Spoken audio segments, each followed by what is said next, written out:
Hi friends, എല്ലാവരും ഹാപ്പിയല്ലേ? ഞാനും നല്ല ഹാപ്പിയിലാണ്. നമ്മുടെ സൂപ്പർ ഹിറ്റായ ദൃശ്യം 3 കാണാൻ പോകുന്ന സന്തോഷത്തിലാണ്. ഞങ്ങൾ 4 പേരുണ്ട്. ഡ്യൂട്ടി കഴിഞ്ഞ് പോവുകയാണ്. അപ്പം നമ്മുടെ സ്പോട്ടിൽ എത്തിയിട്ടുണ്ട്.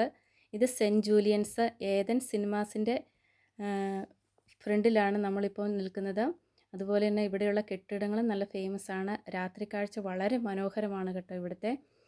ഞങ്ങൾ 4 പേരുമുണ്ട്. അതുപോലെ തന്നെ വളരെയധികം ഫ്രണ്ട്സിനെ ഇവിടെ വെച്ച് മീറ്റ് ചെയ്യാൻ പറ്റി. വളരെയധികം ഹാപ്പി മൊമെൻ്റ് ആയിരുന്നു. ഇത് വീക്കെൻഡ് ആയിട്ട് പോലും, ഈ സിനിമ ഓടാൻ തുടങ്ങിയിട്ട് വീക്കെൻഡ് ആയിട്ട് പോലും വളരെയധികം ആൾക്കാർ ഇപ്പോഴും മൂവി കാണാൻ വന്നിട്ടുണ്ട് കേട്ടോ. അതുപോലെ തന്നെ ഈ സ്ഥലത്തോടുള്ള ഇഷ്ടം കൊണ്ട് ഇവിടെ ഒത്തിരി കാഴ്ചകളുള്ളത് കൊണ്ടും അത്യാവശ്യം വിസിറ്റേഴ്സും നല്ല തിരക്കുമുള്ള സ്ഥലമാണ്. വിനോദസഞ്ചാരികളും എല്ലാവരും ഉണ്ട്. അപ്പം നമ്മുടെ തിയേറ്ററിൻ്റെ ഉള്ളിലായി എത്തിയിട്ടുണ്ട്. ടൈമായി. അപ്പോൾ ഇനി ഇവിടെ ഇരുന്നൊരു ഷൂട്ടും കൂടെ ആകട്ടെ. എങ്ങനെയുണ്ട്? അപ്പോൾ ഇനി പറയാനൊന്നുമില്ലല്ലോ. Cinema super ഹിറ്റല്ലേ? ഒരു കയ്യടി ഇരിക്കട്ടെ അല്ലേ? അപ്പോൾ എല്ലാവർക്കും ബൈ.